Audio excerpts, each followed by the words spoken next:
Addiction took our mother slowly, rocking her through it and sung her to sleep, sunk deep into the mattress of her bed. When her back teeth fell out, she left them on the side of the bathtub. I was 7 and I kept them in a matchbox, the missing pieces of her kept safe so she wouldn't be lost forever. So maybe one day we could put her back together. Our house fell down around us, and we tried our best to raise ourselves. The ceiling had water damage and the bottom stairs had dry rot in the winters. The radiators would bleed rust. But it was still our house, and Annie made it a home. My sister Annie mothered me, with lopsided band-aids on bruised knees and lukewarm microwave meals. She told me ghost stories and didn't mind when I crawled into her bed later on, too scared to sleep alone. She taught me to dance, barefoot on the living room carpet, music channel on full volume on the TV, shaking our hips before they were fully grown. She always let me shower first so the water was hot, never complaining when she had to make do with the cold. She brushed my hair every day before school, even when I screamed and hit her when she caught the tangles. Annie was dark-haired like her father, whoever he had been, but I was blonde. Annie was desperate to be blonde too, like Marilyn Monroe, like Mom. I think she thought it would make them closer, remind Mom less of her dad. I'd give anything for her to have her hands in my hair one more time, even if it hurt. She moved to New York when I turned 18 and never came back. I still dream about her sometimes. Keeping up with our mother was impossible, and we learned from a young age we would always be left behind. It didn't make it any easier. When she was drinking light, she'd shine. She'd wake up at 3 a.m. with pancakes dripping in syrup. Sometimes when the weather was right and she'd had enough being drunk and alone, she would call our school up and tell them we had both come down with summer sickness and we'd drive to the beach instead. I remember being 9 years old in the back seat of the car, coming home after one of our ocean days, sucking the salt from my fingers. Annie had just dyed her hair blonde. Her best friend Jane, helping her, bent over our kitchen sink. From behind, I couldn't tell who was mother and who was daughter. Radio up and windows down, blowing the sky inside. When she was drinking heavily, she'd be out all night, hair piled up like a beauty queen, eyes glazed over and ringed with glitter and black. Sometimes she'd be gone a day or two. She would never tell us when. One day we'd just wake up to an empty house and the fridge packed full, post-it note on the front, with a smear of Mom's lipstick and the outline of a kiss, telling us she'd be back soon. Sometimes she'd bring guys home, filling the table with beer cans and ashtrays, smoke up to the ceiling, Mom lost in the haze. We'd sleep with pillows over our heads, trying to drown out the music that would blare until the a.m., and wake up to strangers at our kitchen table in the morning, asking us where we kept the coffee. When Mom drank too little, she fell apart. She wouldn't buy food, the refrigerator a gaping hole in the wall. She'd chain smoke, leaving cigarette burns on the wallpaper up by the stairs like the walls were sick and decaying. She barely slept, walking around with blue half-moons under her eyes, knuckles raw. She would scream at the slightest thing. I remember once when I spilled a glass of juice on the couch. She looked up at me with dead eyes and dragged me off onto the carpet and then took every single cushion off the couch and into the backyard and set them on fire. Annie went to watch a while from the window and then sat next to me on the floor, backs pressed against the skeleton of the seats, head resting in the crater of my collarbones. When Mom drank too much was the worst. She laughed too loud and too long at anything and everything, until her mouth started to shake and she started crying at the breakfast table into her cereal. Annie shut down when Mom was like this, went somewhere deep inside herself where nobody could hurt her. She'd stay up until the morning watching old black and white movies on TV, whispering the lines she knew by heart like prayers. When I was 5, I'd cry when I'd find Mom passed out cold on her bed, sure she would never wake up. Annie would wipe my tears, tell me she was only sleeping just like the princess in my storybooks. We'd sit on Mom's bed together and wait for her to wake up. When we were older, I was the one who would pick Mom up off the bathroom floor again, and Annie would put her to bed, smoothing her hair off her face and the vomit from her mouth, changing her clothes if she'd pissed herself. Watching them then, there was no doubt that Annie was the mother now. It was October, and I was 13, Annie 16. It was a Wednesday night and Mom had been gone for 2 days. She'd called us that morning from a payphone, voice slurring down the line, telling us she was having the best time with all her new friends, hoped we were doing fine. When she asked me if I was having a good birthday, I hung up on her. My birthday had been the day before. Annie had given me a pile of presents, strawberry lip glosses and glittery nail polish. I didn't ask where she got the money for them. I didn't care. We'd taken the bus to the beach with Jane, eaten the birthday cake and she had made for me. Sand getting into the frosting. It tasted like sweetness and the sea, and I savored every bite and scrape of sugar against my teeth. We watched the sun go down. Annie snapped grainy photos on her shitty Nokia as I blew out my candles, wishing over and over that Mom wouldn't come home, that she'd just stay gone this time. By that Wednesday night, Annie and I weren't speaking. Anger hung heavily between us, seeping through the floorboards. It began when she tripped at the bottom of the stairs. We'd both laughed, Annie throwing her head back, gap between her front teeth catching the light. When I'd bend to pick her up, I'd caught her breath, warm against the freckles on my cheeks. I'd let go of her arms and she fell again, hitting the floor and grinning, shaking her hair from her face. Her breath was heavy with whiskey. I couldn't start picking her up too. Couldn't watch her fall again and again, just like Mom.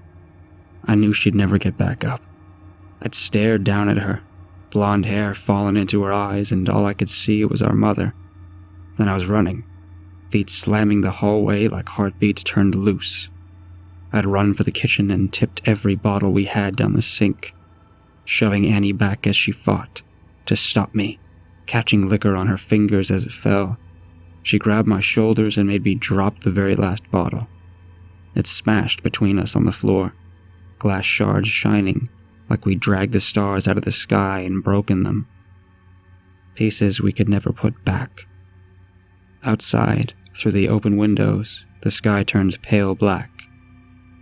Clouds a mess of pink and cream smeared across the horizon. I cried then, watching Annie on her knees picking up the pieces. That was Annie, always trying to fix things even when it was too late. The smell of food dragged me from my room, stomach turning traitor inside my ribcage. Annie was cooking pasta. Real food, not made in the microwave. She'd set the table, Tammy Wynette singing softly from the CD player, Annie gently swaying her hips as she stirred the tomato sauce, rich and warm. As we ate in silence, with every bite I forgave her. Mom never cooked dinner, or remembered my favorite was spaghetti ever since I was a kid, or stayed sober long enough to sit up at the table. Annie wasn't Mom. We were washing the dishes when we first heard it.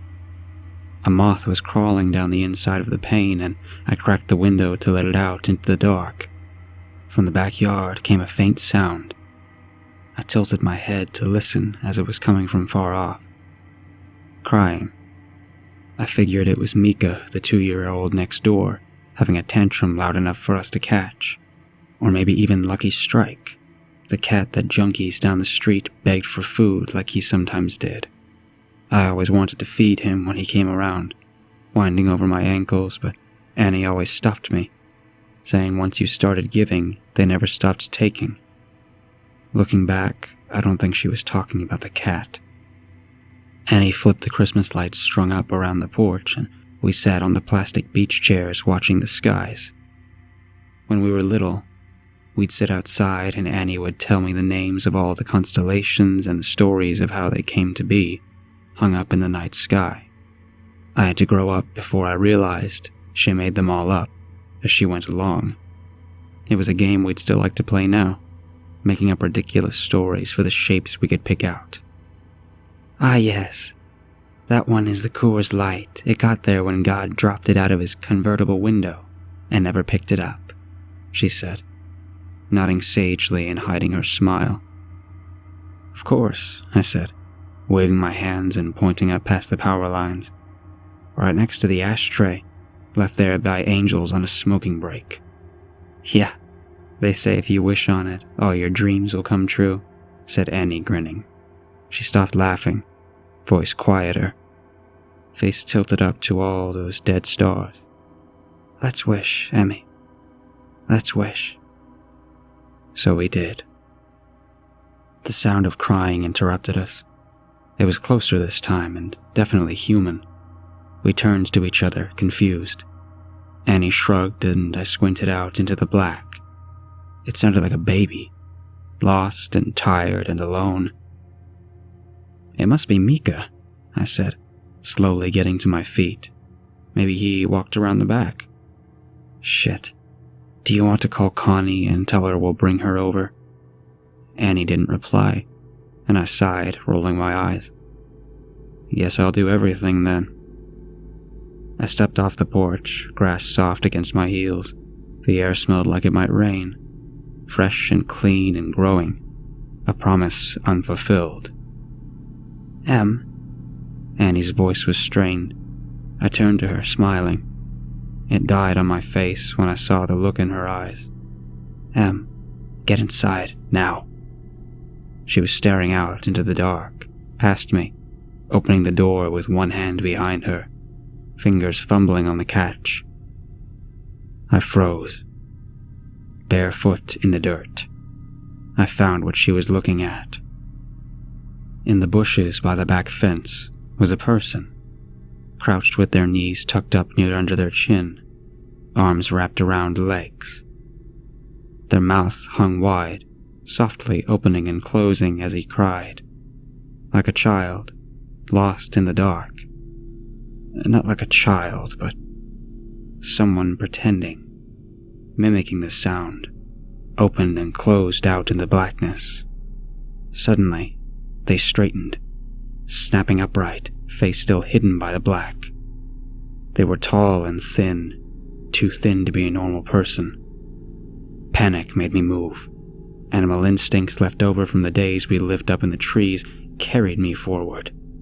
I was faster than Annie, dragging her inside and slamming the door behind us, hearing it bounce on its hinges as I locked it. We watched as the person slowly walked towards the house, steps deliberate and long. Annie reached for my hand, holding me tight and turning me to face her, holding my shoulders. "Don't turn around, Emmy. Don't turn around." Instinctively, I started to look over my shoulder, out into the darkness. Annie grabbed my face, hard, and shook her head. I knew then she was serious. Her voice cracked and she cleared her throat, gripping my hands tight enough to hurt, nails digging in, grounding herself. I looked down at our fingers interlocked. Both of us groaned from the same bones. "I'm gonna call the cops, and everything is gonna be fine." Her voice faltered, stuttering, tears spilling over her lashes, dripping like the promise of rain. Annie never cried. "Your phone's on the porch," she whispered, and bile crawled its way up my throat. Her phone was upstairs, charging. A soft tapping filled the silence. Annie turned to the window. It was the sound of someone's forehead against the glass. Slowly, over and over. They started to speed up, faster and harder, skin meeting glass until they were slamming into the window hard enough to shake the panes. The tapping stopped, and I was about to ask Annie if I could look when she screamed, followed by the sound of cracking glass and the loudest slam yet. Whoever was in our yard had just slammed their face hard enough into the window to break it. We ran upstairs, 2 at a time, skipping the one caved in with dry rot on instinct. I turned behind me once, and Annie yanked my face back before I could see it. The sound of broken glass echoed behind us as we made it to the bathroom, locking the door. A thin, wailing cry like a baby calling for its mother filled the hallway, trapped between the walls and locked doors. Annie threw her back against the door, feet jammed up against the bathtub, clutching the knife she had grabbed from the kitchen. I did the same, shoulder to shoulder. Slow footsteps started on the stairs, deliberate and casual. The crying had become mocking, almost laughter. Shrill bursts of sound and then giggles, high-pitched and abrupt, stopping before starting up again. The first door on the upstairs floor was my bedroom, and we heard the distinct sound of it slamming open. They were looking for us. What the fuck is going on? I asked Annie, not even bothering to brush away the tears that I couldn't stop falling. I watched my sister pick herself up off the floor and brace her hands on the door as we heard the sound of a second door slamming open. Mom's room. The next room on the hallway was the bathroom. Annie pulled me to my feet and handed me the knife. I shook my head and pushed it back to her, terrified of what would happen if I had to use it. Annie shoved me and pressed the knife into my hands, thumb pressing hard enough on the blade to bleed. I watched my sister's blood drip down her wrist, a winding red road, still pushing into my hands despite the pain. I took the knife. Something slammed against the wall that Mom's room shared with the bathroom. A high-pitched wail followed. I held my breath, could feel my heartbeat in the base of my throat. A wild and frantic thing. I'm gonna get my phone from my room. I shook my head violently, about to argue. Annie clamped a hand over my mouth. I could taste the blood on her hand, salty and sweet, like birthday cake by the ocean. Yes, I'm gonna get the phone, and I'm going to call the cops, and we're going to be okay. I shook my head again. It's the only way. When I go, I need you to lock the door, and you don't open it for anyone or anything. Not for me. Not for anyone. Promise me. I shook my head and Annie pressed her hand into my mouth, crushing my teeth against my lips so it made my eyes water. Yes. Promise me, Em. Something smashed in the room next door. Annie brushed the hair off of my face, gently tucked it behind my ear. Promise, she mouthed, and unlocked the door as slowly as possible, bolts scraping gently. I watched the curve of her shoulder disappear into the black hall outside, like the moon in eclipse. And then, she was gone. I couldn't move or breathe for a second, and then I slammed the bolt shut, just as something bounced off the outside of the door. A high-pitched scream followed, handle rattling up and down hard enough to pop one of the screws. I watched it roll towards me on the tiles, and then silence. I sat with my back to the door, holding the knife and wishing I was holding Annie's hand instead. Still, silence. Nothing but me and my lungs slowly filling the room with my breath. Em, came a voice through the door. I started, hands gripping the knife. Honey, what's going on? Mom. My voice cracked. Mom, is that you? I wrapped my arms around myself, shaking, trying to keep myself still. Sweetie, it's okay. Just open the door. It's okay, just let me in. The handle rattled again, more gently. Just let me in. It's all okay. She banged on the door, and I took my handle off the bolt. Honey, I'm sorry. I'm sorry I missed your birthday. I'm sorry I'm such a terrible mother. Please. Her voice broke and she started to cry. Just let me in, baby. I'm so sorry. I screwed my eyes shut. She sounded so sad and so lost. I just wanted her to hold me like when I was a kid and I'd come in off the swings with a scraped knee. Maybe this time she meant it. Maybe it would all be okay. My hand found its way to the bolt again. My sister's voice came through the door, warm and gentle. Yeah, Emily. Let us in. It's all okay." My hand froze on the bolt and I tightened my grip on the knife. Annie never called me by my full name. A head banged on the door, handle rattling. "Emily, let us in." Annie's voice became low and guttural, followed by the same shrill giggles from before. Mom spoke now, pleading and crying, voice getting louder and louder. "Let us in, let us in." Over and over, punctuated by her fists on the door. I thought about demons and monsters, all the bedtime stories we pray don't crawl out from under the bed. "That's not my sister, and you're not my mother." I screamed through the door, hands over my head. I climbed into the bathtub and curled into a ball, cradling myself, knife clutched to my chest. I didn't know what it was outside that door, but I knew it wasn't Annie. It wasn't the voice that yelled at me when I changed the TV channel, the one that sang me happy birthday, the one that told me I was smart even when I got bad grades, the one that read me stories about princesses that never wake up. It wasn't human. Bangs and yells came from downstairs, followed by the footsteps of people running. A low, guttural howl ripped through the house, filling the room until it felt like I was drowning in the sound, and then the door was kicked in.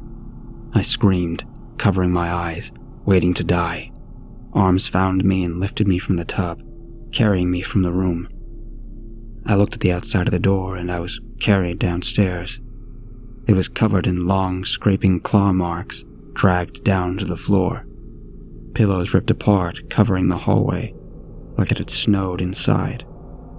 I watched them drift slowly as men in uniforms checked each of the rooms that looked like they had been torn apart by something feral.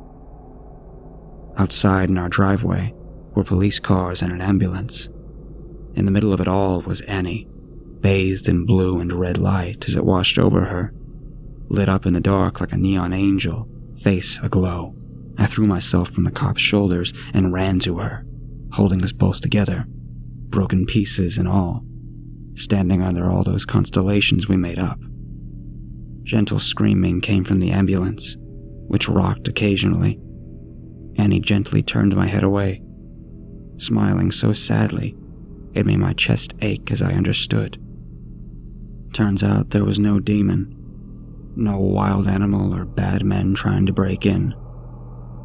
Just Mom, out of her mind on booze and drugs and everything in between, coming to the end of a week-long binge.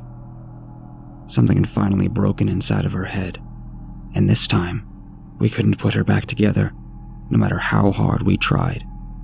Sometimes you fall one last time, and you never get back up. Annie had seen her in the garden, blood dribbling from her mouth, track marks bulging from her forearm like unmapped roads, rail-thin and desperate for one more hit, one more fix. She'd searched the kitchen for all the drink I'd thrown away, and when she hadn't found it, had come to hunt for the stash she hid in the bathroom.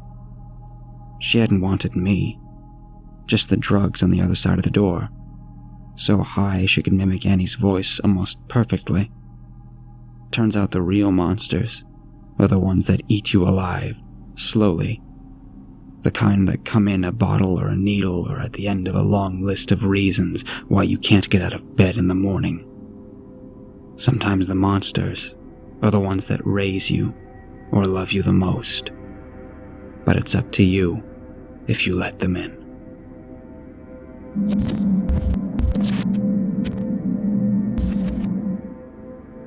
So my friends and I were exploring downtown last Sunday. We decided to walk through the boardwalk near the docks and City Bridge. Soon we moved on and just explored on foot. We eventually wandered to a park down the road.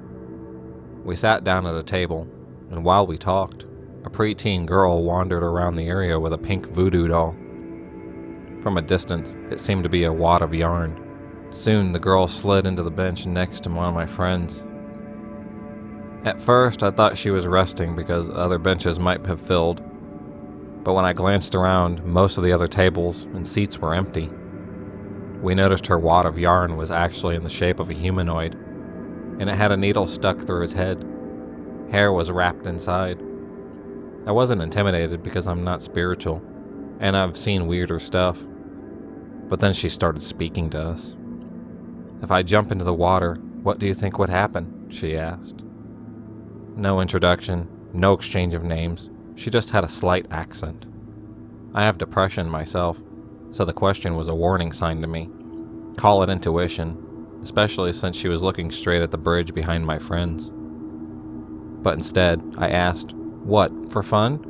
She shook her head and stated she wanted to die. Then she started crying. Everyone sobered up immediately. She seemed to be only 13 or 14, and then I had to ask her why. "Everyone hates me. My siblings beat me. My grandmother hurts me. I have scars from where they beat me." She showed me her scars. "They are afraid of my creativity." She gestured towards the voodoo doll. "Well, no comment." "Will they hate me if I jump?" So I began a very generic speech about not hurting herself despite the people that hurt her. To rise above it, and to focus on another outlet for her mental safety.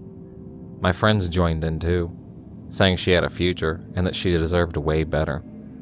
That family wasn't always your blood relatives, and that you can choose the people you want in your life one day. I opened up a bit about my home life, and so did my pals. We just tried encouraging her, you know? She told us she was Jamaican, an honor roll student, that she spoke 3 languages, played music, and that her bio parents were always busy working. Also, that her mom had mental health problems. Thus, she didn't want to worry them with her concerns. She also mentioned she was left in a hot car with the windows open, and she had left. I told her to focus on her music, and to possibly reach out to her dad about these issues because this wasn't right. I also asked if maybe someone else other than her grandmother could pick her up, since I had half a mind to make a police report. We then told her that she was not alone. She brightened up right after that. She offered us each her voodoo doll, asking us if we wished to use the doll.